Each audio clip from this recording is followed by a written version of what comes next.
Hi, and welcome to the show. Subscribe at kevinmd.com/podcast and get CME for this episode by clicking on the CME link in the show notes. We welcome back Joseph Parker. He's a research physician. Today's Kevin MD article is titled, Can Ketamine and SSRIs Offer a Complete Depression Treatment? Joseph, welcome back to the show. Thank you very much.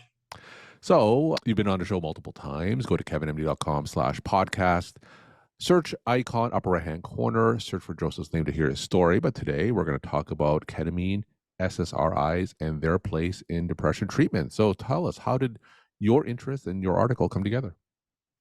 Ketamine was recognized as having some antidepressant properties pretty early on. Of course, it's been used as an anesthetic for a long time. And then we started using it in emergency rooms for pain, for acute pain. And now it's used for chronic pain. And I'll have a note on that later. But it was approved in the S-enantiomer, the left-handed molecule, for the treatment of depression in a nasal spray.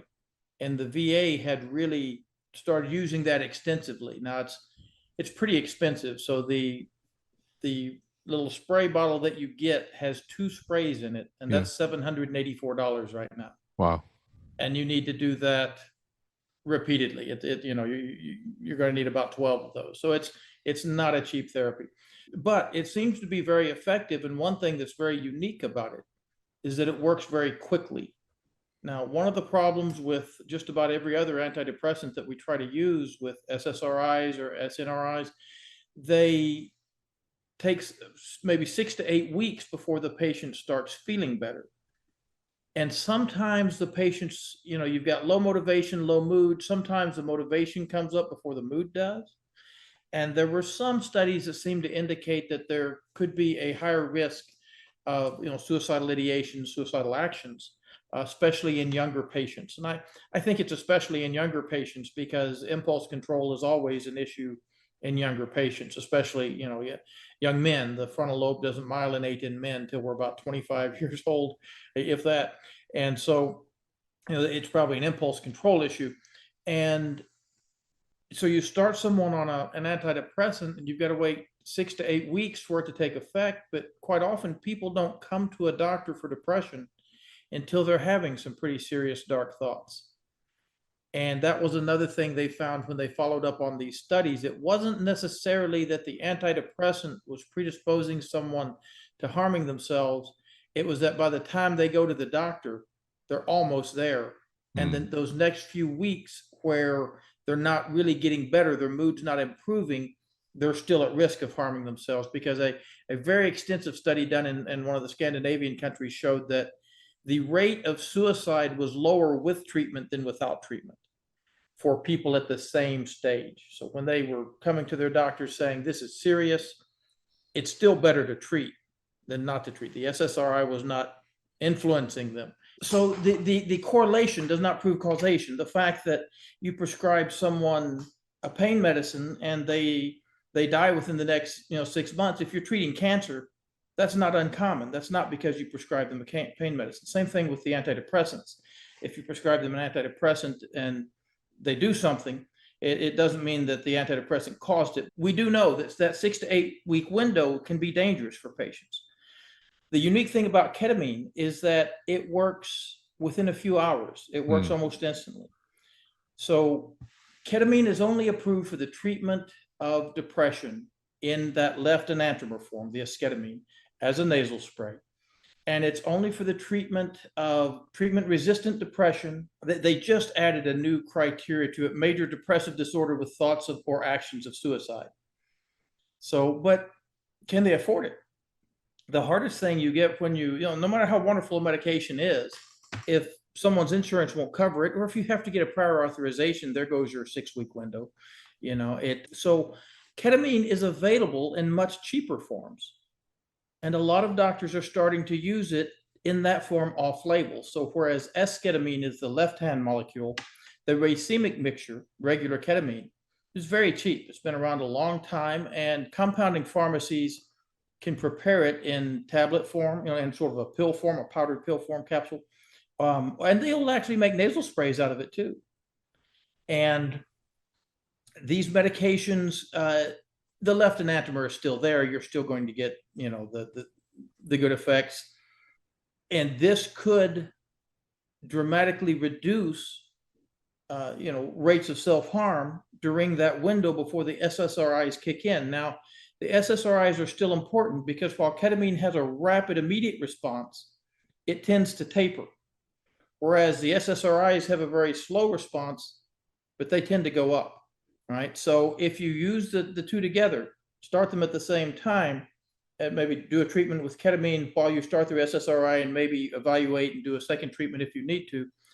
The ketamine doesn't have to be dosed daily. You can do it in the office. It can be done. Some doctors have done it in intramuscular injections, and some do it through IV infusions. Now, So I was you going have to to be ask ready about for that some in of those. terms of the off-label use. So I've seen these ketamine clinics pop up, and there are some ketamine trained psychiatrists who oversee some of these clinics. So contrast these clinics and their role in terms of giving patients ketamine. I think there's about to be a huge crackdown on ketamine use. I see the signs that there is political pressure by the manufacturers of the esketamine to kind of protect their market share. And so you see articles coming out that these aren't FDA approved for this purpose. This is off-label use. Now, this is a controlled medication. And while the Supreme Court has said doctors can prescribe medications off-label, a controlled medication is subject to the control of the DEA. And the DEA can prosecute a doctor for using something off-label by saying it was not a legitimate reason. So if you use it and you go to court and you say, I used the ketamine for chronic pain, or I used the ketamine for depression, they will say, did you use the type that is approved for that? And you'll have to say, no, I used a different type. Well, the jury's not going to understand the racemic mixtures and the enantiomers, and while that's okay, and while your attorney should do their best to educate them, that's going to be a little tough. So the esketamine is the only one that's approved for this purpose. I think if a patient comes in and says they're having thoughts of hurting themselves, then that's an excellent therapy. Using it as these clinics are, it does appear to help. From all the studies I've read, it does appear to help chronic pain, especially central sensitization, where the second and third order neurons are firing too fast and the pain is just continuing despite there being no first order neuron stimulation. So someone has lost a leg or an arm, and that person just has this terrible phantom limb pain. That pain is not being generated by the arm or leg being injured continuously. It's being generated by a reverberating circuit that has set up in that pain reporting system. What ketamine does is it immediately causes spines to project on dendrites and increases synaptic plasticity. So you can make new connections, you can unlearn old habits, you can learn new things. It reopens that window, and that can help reset people who have a bad circuit. Now, it's also used recreationally because it makes people feel drunk. It makes them feel dissociated. And some people like to explore these different feelings. I don't recommend, of course, the recreational use of any psychoactive substance. If you like the way your mind is working, it's a bad idea to put in something that can change how those connections work. Mhm. We all know that LSD can cause flashbacks 10 years later. High doses of ketamine, unless you have a medical reason that you need to reset these circuits, is not a good idea at all. But the fact that someone uses it wrongfully somewhere, and it's not an addictive substance, it does not activate the nucleus accumbens, it does not release dopamine, it does not boost endorphins. So no one feels like you don't get tolerance, you don't get, actually, it becomes more effective the longer you use it, which is pretty interesting. So you can actually step down the dose sometimes. So it's a different medication, but the fact that anyone will abuse it will allow people to throw a fit about it, sort of like they do, with cannabis. I don't recommend the use of cannabis recreationally to my patients, to anybody, but it's less dangerous than alcohol by a long ways, and not even close to nicotine. Nicotine kills 600,000 people a year. And so if someone's going to do something, that's probably one of the milder things they can do, though it's still not good for you, but neither are cheeseburgers or donuts. So for these doctors using ketamine off label, I expect to probably see some prosecutions coming up pretty quickly. So if I'm a primary care physician and I have a patient in front of me who I think may be a candidate for ketamine, depression, not responding to SSRIs, has some component of suicidality. And you mentioned there's these different forms that are available. You have that nasal spray. I could refer them to a psychiatrist, to a IV ketamine clinic, compounding pharmacy for perhaps an oral version. So what kind of recommendations do you have? Like where can I turn to in terms I of would taking that recommend next that step? they fight hard to get samples of the esketamine. Most people who come to you with depression are not yet having suicidal ideation and suicidal thoughts. If someone is, that allows you to use that medication, in an FDA approved manner. And so I would fight to get samples and coupons and everything you can get, because it's of the amazing way it works. It might only take one dose to help reduce that person's suicidal thoughts and ideations. And that's been well proven in several studies. And that can be a life-saving treatment.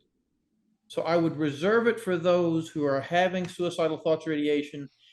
If someone is treatment resistant, I would let a psychiatrist make that determination to use it for that purpose. But if you're a primary care doctor and someone comes to you and says, hey, I'm very depressed, I'm having suicidal thoughts, you refer them to a psychiatrist, it'll be 6 months before they get Yeah. in. So you need to do something. If there's something you can do that could help them, you need to do it. And esketamine is probably the best way to do that right now. So coupons, whatever you can do to get that, to have that medication on hand, right? And so that they can get it immediately. What are some of the risks and side effects of ketamine today?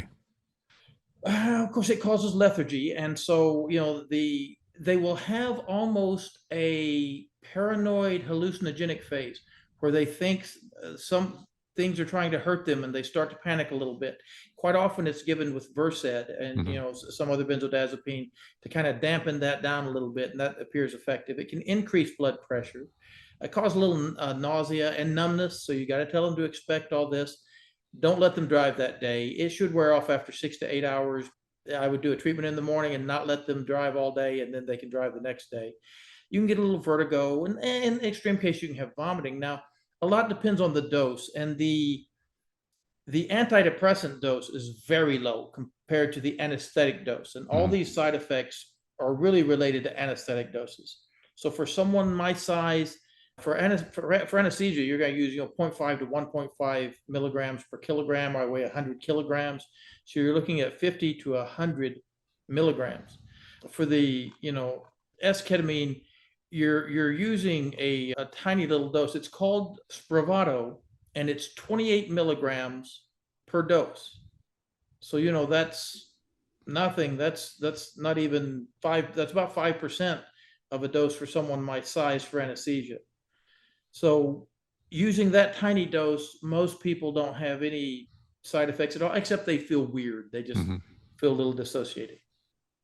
Now, we've been talking about ketamine in the context of acute episodes of depression associated with suicidality. Is there a role for ketamine in terms of the chronic management of depression in conjunction with SSRIs? I think there is a good role for it in the treatment of chronic pain. Chronic pain causes an increase in stress hormones, even something as simple as cortisol. Cortisol inhibits neurogenesis. And one of the best effects, now, ketamine acts on the glutamate receptor. It's an antagonist to the NMDA receptors that work through glutamate.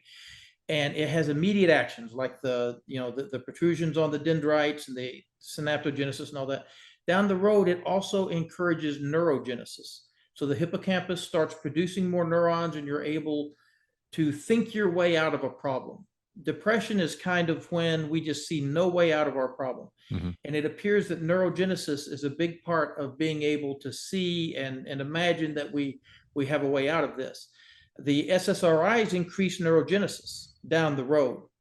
And we now think that has more of an effect on their depression than the serotonin effects do.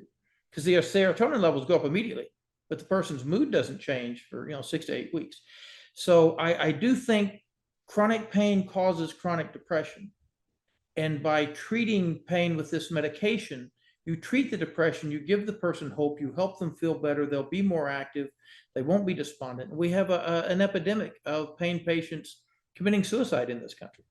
Right now, it is extremely hard to get treated for chronic pain. So as doctors are no longer prescribing opioids, they're scrambling for something to use to treat chronic pain, and many of them are turning to ketamine. And it is effective. We're talking to L. Joseph Parker. He's a research physician. Today's Kevin MD article is, Can Ketamine and SSRIs Offer a Complete Depression Treatment? Joseph, let's end off with some take-home messages they want to leave with the Kevin MD audience. I would say that I would leave the off-label use of ketamine to specialists. If I was a primary care physician, I would try to get samples and coupons for Esketamine. I would have that on hand for the use of suicidal ideation in the setting of depression, and I would use it for that only. Joseph, thank you so much for sharing your perspective and insight, and thanks again for coming back on the show. Thank you, sir. You have a great day.